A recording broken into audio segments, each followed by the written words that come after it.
Baik, Assalamualaikum warahmatullahi wabarakatuh. Perkenalkan, kami dari kelompok 1. Di sini kita akan membahas sumber pembiayaan konvensional. Next.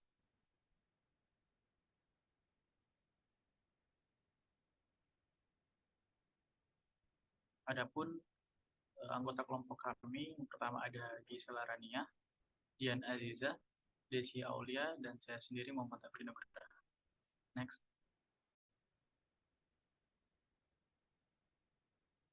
Konten yang akan kita bahas di sini ada 5 pembahasan. Yang pertama definisi, yang kedua pajak, ketiga retribusi, keempat dana perimbangan, dan kelima studi kasus.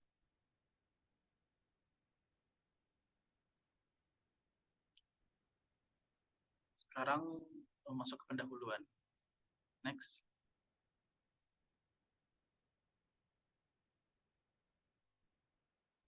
Sumber pembiayaan konvensional merupakan sumber pembiayaan yang berasal dari pendapatan negara.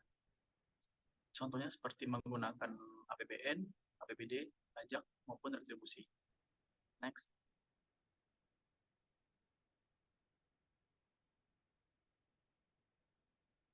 Sejalan dengan pembiayaan urusan kepada daerah termasuk sumber keuangannya, maka dalam bunyi pasal 79 Undang-Undang Nomor 22 Tahun 1999 dicantumkan pendapatan asli daerah.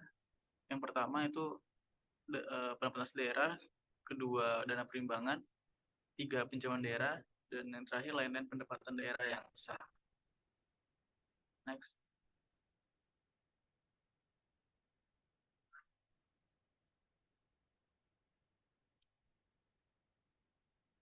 Sumber pembiayaan pembangunan perkotaan diperoleh dari tiga sumber. Yang pertama pemerintah, swasta, dan gabungan pemerintah dan maupun swasta. Terdapat beberapa jenis instrumen keuangan. Yang pertama pembiayaan melalui pendapatan, yang kedua pembiayaan melalui hutang, dan yang terakhir pembiayaan dengan kekayaan. Next.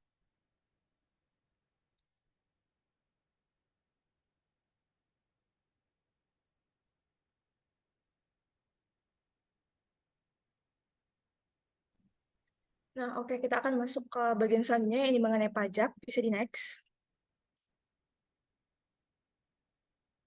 Nah, seperti yang kita lihat pada gambar berikut ya, baik itu perbaikan jalan, jembatan, maupun proyek pembangunan lainnya, kita tahu pastinya hal ini membutuhkan dana yang tidak sedikit ya.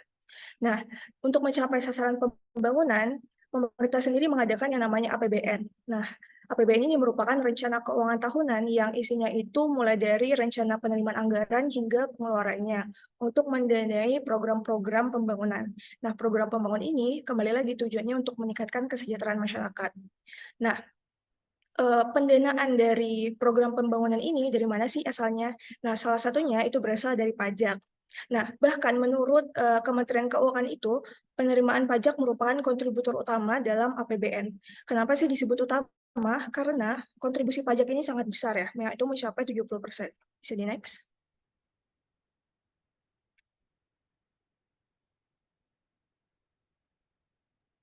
Nah, apa sih pajak itu? Menurut Undang-Undang Nomor 28 Tahun 2007 tentang Ketentuan Umum dan Tata Cara Perpajakan, pajak itu adalah kontribusi wajib kepada negara yang terutang oleh orang pribadi atau badan yang bersifat memaksa berdasarkan undang-undang dengan tidak mendapatkan imbalan secara langsung dan digunakan untuk keperluan negara bagi sebesar-besarnya kemakmuran rakyat. Nah, dari pengertian ini kita bisa menyimpulkan beberapa hal nih. Yang pertama, wajib. Nah, berarti pembayaran pajak itu wajib, sifatnya itu wajib bagi wajib pajak yang bisa berupa orang pribadi maupun suatu badan ya. Lalu selanjutnya adalah bersifat memaksa. Nah, artinya pemungutan pajak ini bersifat memaksa, namun dalam prakteknya itu sendiri masih tetap berdasarkan pada peraturan perundang-undangan agar nantinya pemungutan pajak itu tetap ya sesuai dengan asas-asas pemungutan pajak yang baik. Lalu selanjutnya adalah tidak mendapat imbalan secara langsung. Nah, arti dari ini adalah bahwa kita sebagai pembayaran pajak itu tidak mendapat ataupun tidak menikmati manfaat dari pajak secara langsung. Nah, manfaat tidak langsung dari pajak ini apa saja sih bentuknya? Nah, bentuknya itu salah satunya adalah pembangunan baik itu infrastruktur maupun fasilitas umum ya yang diselenggarakan oleh negara. Nah, beberapa contohnya itu bisa terlihat pada gambar di bawah ini, bisa berupa perbaikan jalan, lalu ada juga penyediaan fasilitas kesehatan secara gratis, dan juga pengelolaan transportasi umum. Nah, selanjutnya, kemakmuran rakyat. Nah, pembayaran pajak ini adalah perwujudan kita sebagai warga negara untuk bersama-sama, bergotong royong begitu ya, membiayai pengeluaran negara untuk kepentingan pembangunan nasional. Nah, nantinya pembangunan ini tujuannya balik lagi, yaitu untuk memberikan kesejahteraan dan juga kemakmuran kepada rakyat. Bisa di next.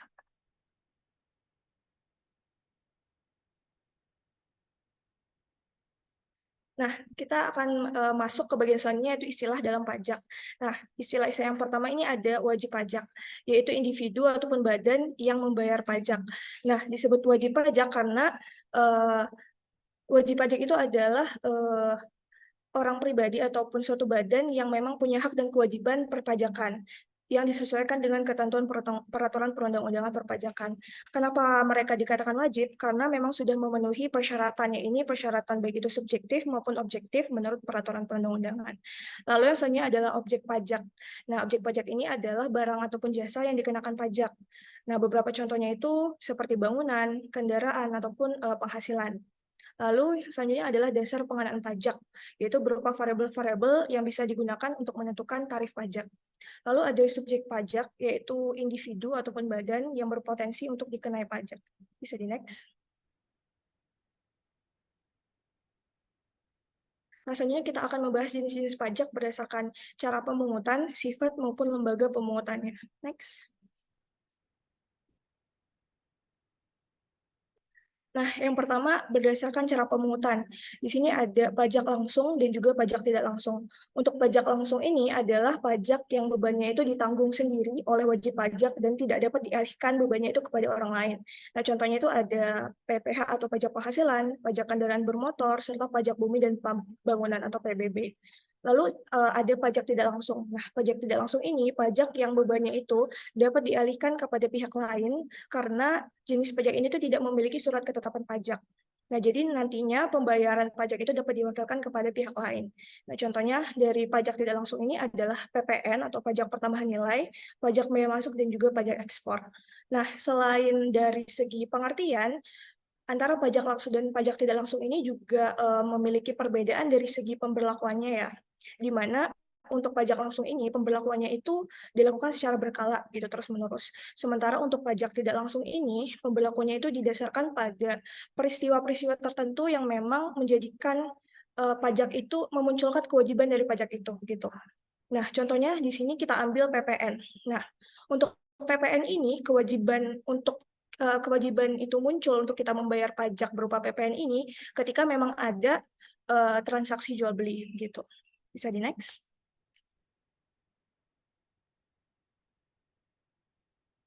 Nah, selanjutnya adalah penggunaan pajak berdasarkan sifatnya. Yang pertama ada pajak subjektif yang pangkalnya itu pada subjek dan memperhatikan keadaan diri dari wajib pajak. Contohnya itu adalah pajak penghasilan. Nah, selanjutnya itu ada pajak objektif, yang itu pajak yang berpangkal kepada objeknya. Nah, pajak objektif ini merupakan pungutan yang memperhatikan nilainya dari objek pajaknya. Contohnya itu adalah PPN. Next.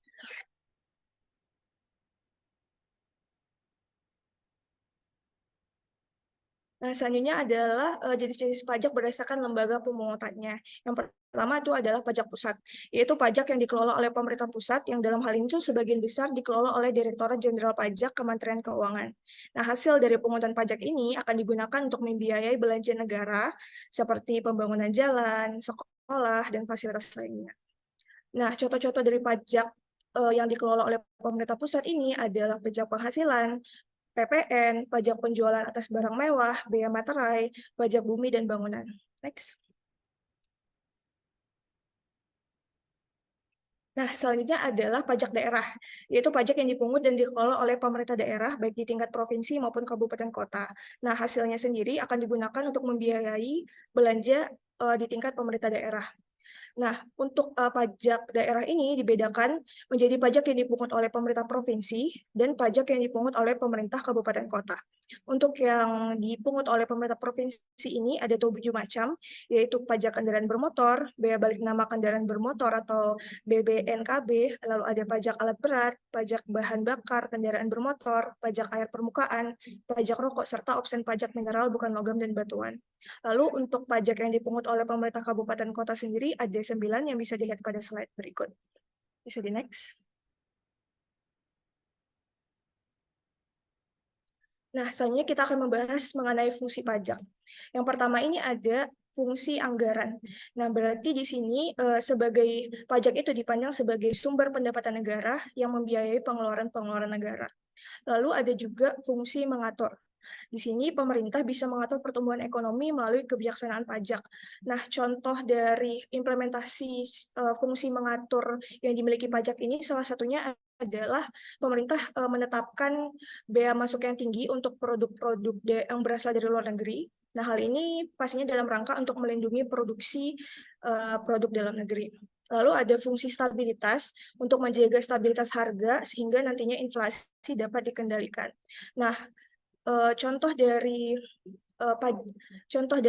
implementasi fungsi stabilitas ini yaitu pemerintah mengatur peredaran uang di masyarakat, lalu juga mengatur pungutan pajak serta penggunaan pajak agar tetap efektif dan efisien. Lalu ada fungsi redistribusi pendapatan, di mana pajak yang sudah dipungut oleh negara akan digunakan untuk membiayai semua kepentingan umum. Nah, kepentingan ini salah satunya adalah pembangunan. Nah, jika ada pembangunan, pastinya nanti akan membuka kesempatan kerja ya, dan selanjutnya akan berimplikasi pada peningkatan pendapatan masyarakat. Bisa di next. Nah, selanjutnya adalah sistem pengenaan pajak. Yang pertama ada progresif. Nah, progresif di sini artinya adalah bahwa tarif pajak itu akan semakin tinggi dan sebanding dengan nilai dasar pajaknya. Lalu ada sistem proporsional, di mana di sini tarif pajak itu akan tetap sama dari setiap nilai dasar pajak. Contohnya itu adalah PPN ya, yang biasanya itu tetap bernilai 10%. Lalu ada sistem regresif. Nah, ini kebalikannya dari progresif tadi, bahwa tarif pajak itu akan semakin rendah seiring dengan kenaikan nilai dasarnya. Nah, selanjutnya kita akan lanjut ke konsep pengenaan pajak. Di sini ada bagan circular flow yang menampilkan pelaku ekonomi ya. Dalam hal ini, dalam diagram ini tuh ada 2 pelaku ekonomi, yaitu di sini ada rumah tangga yang berperan sebagai konsumen barang dan jasa. Nah, selain itu, rumah tangga ini juga berperan sebagai penyedia faktor-faktor produksi. Nah, faktor-faktor produksi itu seperti tenaga kerja, bisa modal, tanah, dan sebagainya. Nah, lalu juga ada pelaku ekonomi yang kedua, yaitu dari sini itu adalah sektor bisnis yang dalam hal ini berupa perusahaan. Nah, nantinya perusahaan inilah yang akan memproduksi barang dan jasa. Nah, bisa kita lihat di sini ada semacam aliran ataupun flow. Aliran yang pertama yaitu ada aliran faktor-faktor produksi. Nah, di mana aliran ini memperlihatkan bahwa rumah tangga itu merupakan sumber dari faktor-faktor produksi tadi, untuk nantinya digunakan oleh suatu perusahaan untuk menghasilkan barang dan jasa.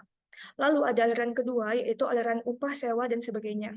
Nah, aliran kedua ini mengalir dari perusahaan, jadi bentuknya itu berupa bisa upah ataupun gaji, sewa, dan sebagainya, mengalir ke rumah tangga sebagai bentuk balas jasa dari rumah tangga yang sudah menyediakan faktor-faktor produksi.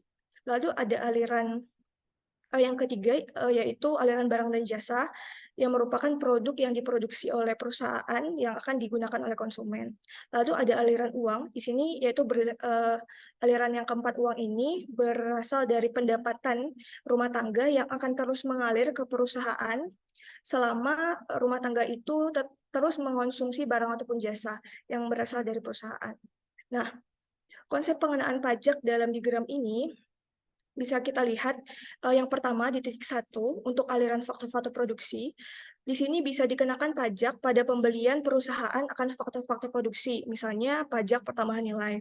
Lalu untuk aliran yang kedua, pajak itu bisa dikenakan pada pendapatan rumah tangga ataupun pajak penghasilan ya, PPh. Lalu untuk aliran yang ketiga, pajak itu bisa dikenakan pada pengeluaran rumah tangga atau expenditure tax. Lalu ada untuk yang aliran keempat itu bisa dikenakan pajak pada total penjualan perusahaan. Bisa di next. Baik, selanjutnya adalah retribusi.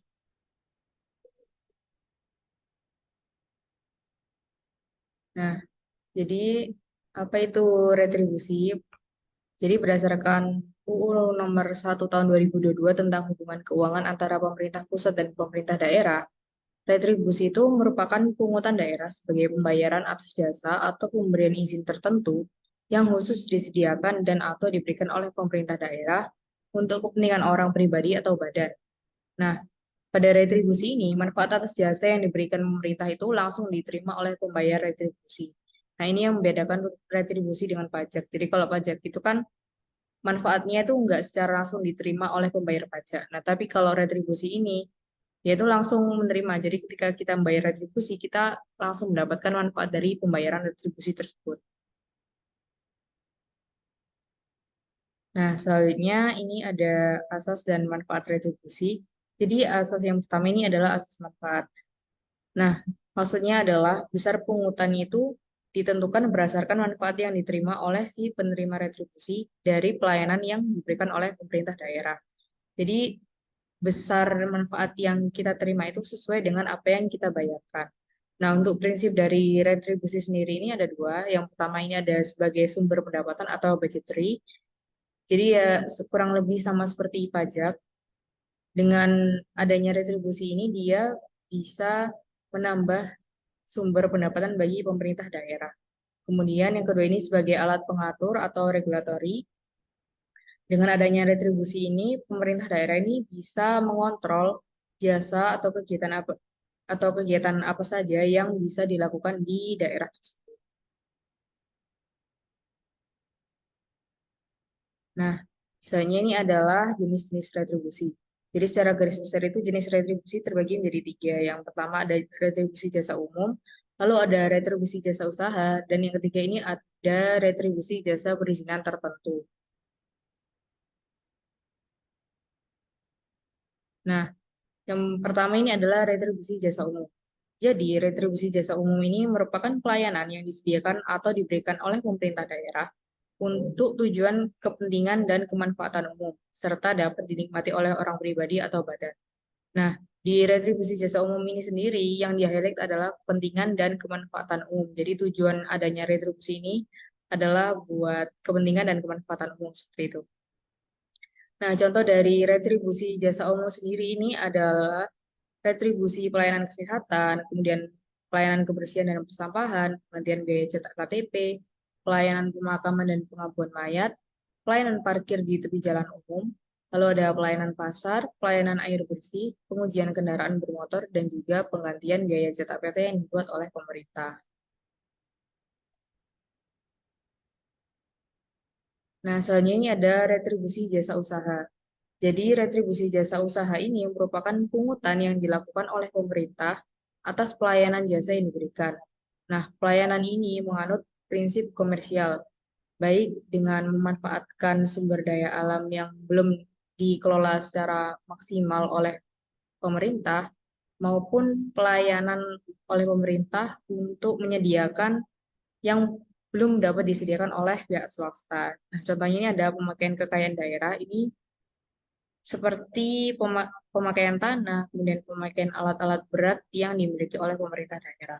Kemudian ada contoh lain seperti pasar grosir atau pertokoan, lalu ada pelayanan terminal, kemudian ada pemotongan hewan, tempat pendaratan kapal, tempat rekreasi dan olahraga, serta pengolahan air.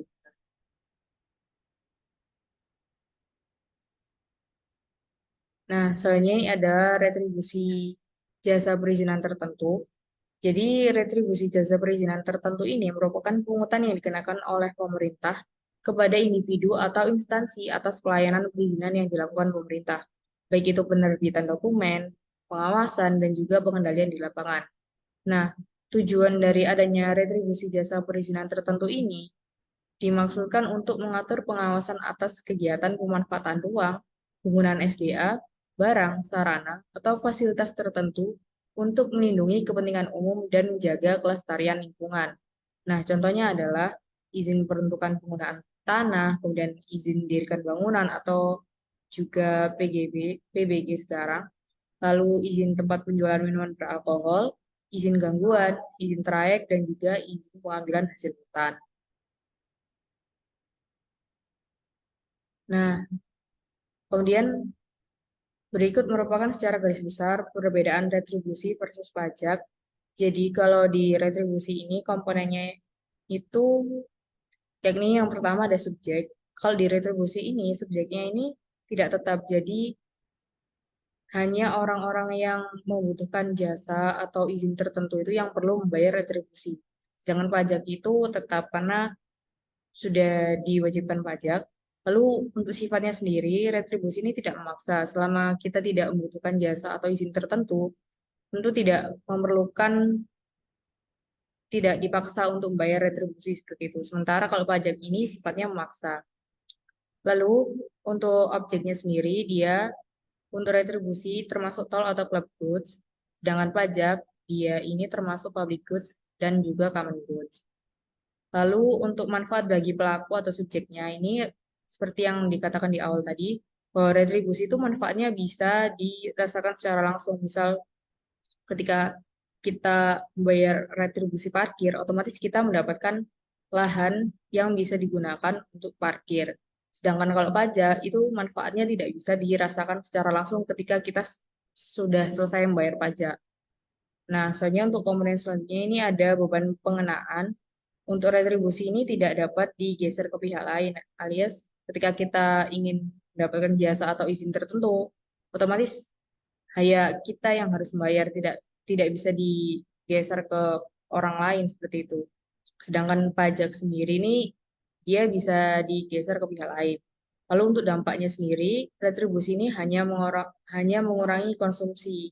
Ketika suatu jasa atau izin itu dikenakan retribusi, otomatis keinginan masyarakat untuk mengonsumsi itu hanya berkurang seperti itu. Sedangkan kalau pajak itu kan dia juga mengurangi keuntungan dari investasi. Jadi ketika kita berinvestasi lalu terpotong pajak, itu juga bisa mengurangi hasil investasi tersebut. Kemudian ini ada istilah-istilah yang ada di retribusi. Yang pertama ini ada wajib retribusi. Jadi wajib retribusi sendiri ini adalah orang pribadi atau badan yang menurut peraturan perundang-undangan diwajibkan untuk melakukan pembayaran retribusi, termasuk pemungut retribusi tertentu. Lalu yang kedua ini adalah masa retribusi. Jadi masa retribusi ini merupakan suatu jangka waktu tertentu yang merupakan batas bagi wajib retribusi untuk memanfaatkan jasa dan perizinan tertentu dari pemerintah daerah yang bersangkutan. Lalu ada surat setoran retribusi daerah atau yang biasa disebut dengan SSRD. Nah, ini merupakan bukti pembayaran atau penyetoran retribusi. Kemudian ada surat ketetapan retribusi daerah atau yang disebut dengan SKRD. Ini adalah surat keputusan yang menentukan besarnya jumlah retribusi yang terutang. Lalu ada surat ketetapan retribusi daerah lebih bayar atau SKRDLB. Itu merupakan surat keputusan yang menentukan jumlah kelebihan pembayaran retribusi karena jumlah kredit retribusinya itu lebih besar daripada retribusi yang terutang atau tidak seharusnya terutang. Dan yang terakhir ini ada surat tagihan retribusi daerah atau STRD. Ini merupakan surat untuk melakukan tagihan retribusi dan atau sanksi administrasi berupa bunga dan atau denda.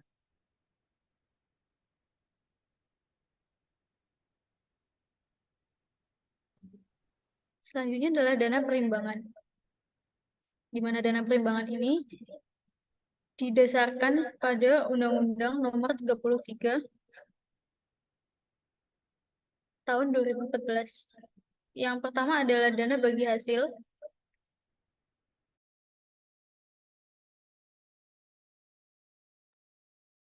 Dana bagi hasil adalah dana yang bersumber dari pendapatan APBN yang dialokasikan kepada daerah berdasarkan angka persentase untuk mendanai kebutuhan daerah dalam rangka pelaksanaan desentralisasi. Nah, dana bagi hasil ini bersumber dari pajak dan juga sumber daya alam. Untuk dana bagi hasil yang bersumber dari pajak terdiri atas PBB, Bea Peralihan Hak atas Tanah dan Bangunan atau BPHTB, dan pajak penghasilan atau PPH, dan wajib pajak orang pribadi dalam negeri. Sedangkan untuk dana bagi hasil yang bersumber dari sumber daya alam terdiri atas kehutanan, pertambangan umum, perikanan, pertambangan minyak bumi, pertambangan gas bumi, dan juga pertambangan panas bumi. Next.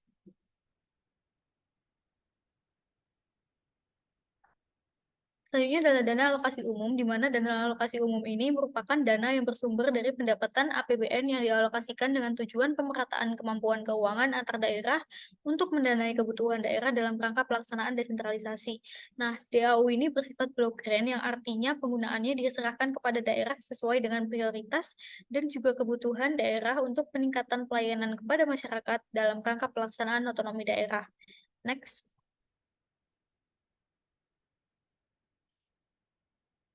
Untuk DAU, jumlah keseluruhannya ditetapkan sekurang-kurangnya 26% dari pendapatan dalam negeri neto yang ditetapkan dalam APBN. Kemudian DAU sendiri dialokasikan untuk daerah provinsi dan juga kabupaten atau kota. Untuk proporsi DAU antara daerah, provinsi, dan kabupaten kota ditetapkan berdasarkan imbangan kewenangan antara provinsi dan juga kabupaten kota. Kemudian untuk pemerintah daerah yang menggunakan DAU untuk membiayai pengelolaan keuangan daerah dan juga membiayai program pemerintah daerah. Next.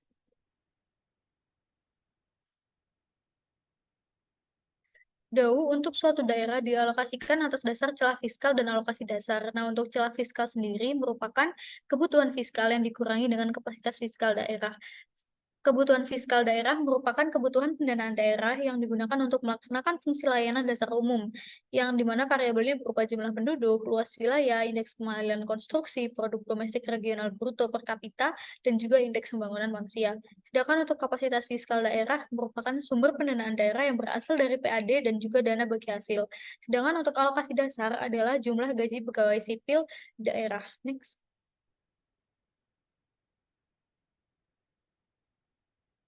Berikut merupakan sistematika penyusunan DAU yang mana diamanatkan oleh UU Nomor 33 Tahun 2004 tentang perimbangan keuangan antara pemerintah pusat dan juga pemerintah daerah.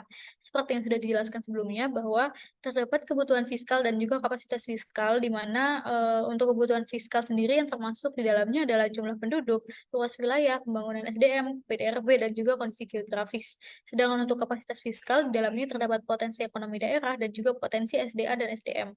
Dalam kebutuhan fiskal, terdapat variabel yang berupa variabel kebutuhan fiskal yang di dalamnya ada indeks jumlah penduduk, luas wilayah, indeks pembangunan manusia, indeks PDRB per kapita, dan juga indeks kemahalan konstruksi. Sedangkan untuk variabel dari kapasitas fiskal berupa PAD, bagi hasil SDA, PBB, BPHTB, dan juga PPH pribadi. Kemudian dari variabel dan juga jenis-jenis kebutuhan fiskal tersebut dihasilkan sebuah formula DAU yang akan dibagikan kepada daerah-daerah. Next. Selanjutnya adalah dana alokasi khusus, di mana dana ini merupakan dana yang bersumber dari pendapatan APBN yang dialokasikan kepada daerah tertentu dengan tujuan untuk membantu mendanai kegiatan khusus yang merupakan urusan daerah dan sesuai dengan prioritas nasional. Tujuannya sendiri adalah untuk membantu daerah tertentu untuk mendanai kebutuhan sarana dan prasarana pelayanan dasar masyarakat, dan juga untuk mendorong percepatan pembangunan daerah dan juga pencapaian sasaran prioritas nasional. Next.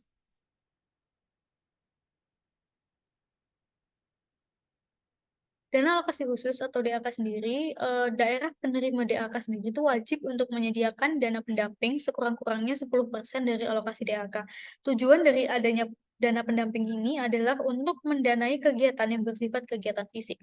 Kemudian pemerintah juga menetapkan kriteria DAK yang meliputi kriteria umum, kriteria khusus, dan kriteria teknis. Kriteria umum sendiri merupakan kriteria yang ditetapkan dengan mempertimbangkan kemampuan keuangan daerah dalam APBD. Kemudian untuk kriteria khusus merupakan kriteria yang ditetapkan dengan memperhatikan peraturan perundang-undangan dan karakteristik daerah. Kemudian yang terakhir adalah kriteria teknis ditetapkan oleh Kementerian Negara atau Departemen Teknis. Next. Dan berikut merupakan perbandingan antara DAU versus DAK. Yang pertama ditinjau dari tujuan, di mana tujuan dari DAU sendiri itu adalah mendukung pengelolaan keuangan dan pelaksanaan program pemerintah daerah secara umum, sehingga daerah dapat menjalankan tugas dan fungsi pemerintahan secara optimal dan efektif. Sedangkan untuk DAK tujuannya lebih khusus, yaitu mendukung pelaksanaan program pemerintah di bidang-bidang tertentu, seperti pendidikan, kesehatan, dan juga infrastruktur. Kemudian untuk sifatnya, untuk DAU sifatnya fleksibel, dapat digunakan untuk mendukung pengelolaan pengelolaan keuangan dan pelaksanaan program pemerintah secara umum. Namun untuk DAK bersifat khusus dan juga dapat digunakan untuk mendukung pelaksanaan program pemerintah di bidang-bidang tertentu, sehingga sesuai dengan tujuan dan juga kondisi yang telah ditetapkan. Untuk sumbernya sendiri, DAU berasal dari dana pemerintah pusat yang dialokasikan secara reguler setiap tahunnya. Namun untuk DAK tidak dialokasikan secara reguler, namun dialokasikannya khusus untuk program-program tertentu. Next.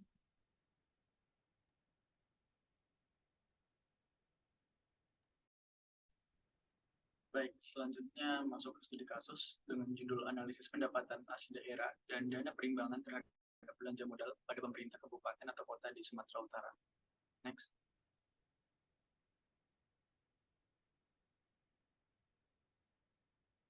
Adapun penelitian ini dilakukan di kabupaten atau kota di Sumatera Utara dengan menggunakan data realisasi anggaran pendapatan dan belanja daerah atau disebut APBD dari 2015 hingga 2019. Penelitian ini mencoba untuk menganalisis hubungan antara PAD, DBH, DAU, dan DAK dengan belanja modal pemerintah daerah. Metode penelitian yang digunakan adalah pendekatan kuantitatif dengan menggunakan analisis regresi berganda untuk menguji hipotesis-hipotesis yang berkaitan dengan pengaruh PAD dan dana perimbangan terhadap belanja modal. Next.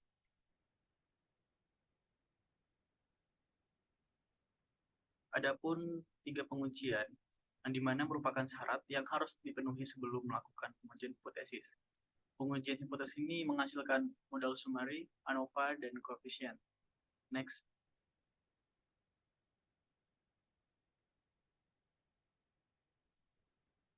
Adapun hasil hipotesis yang didapatkan, yang pertama, PAD dan dana perimbangan berpengaruh terhadap belanja modal. Yang kedua, PAD, DBH, dan DAK secara parsial memiliki pengaruh terhadap belanja modal. Yang ketiga, DAU tidak memiliki pengaruh terhadap belanja modal. Keempat, PAD merupakan variabel yang lebih dominan berkontribusi terhadap belanja modal jika dibandingkan dengan dana perimbangan seperti DBH, DAU, dan DAK. Dan terakhir yang kelima, DBH merupakan bentuk dana perimbangan yang berkontribusi lebih kuat jika dibandingkan dengan dana perimbangan lainnya seperti DAU dan DAK. Next.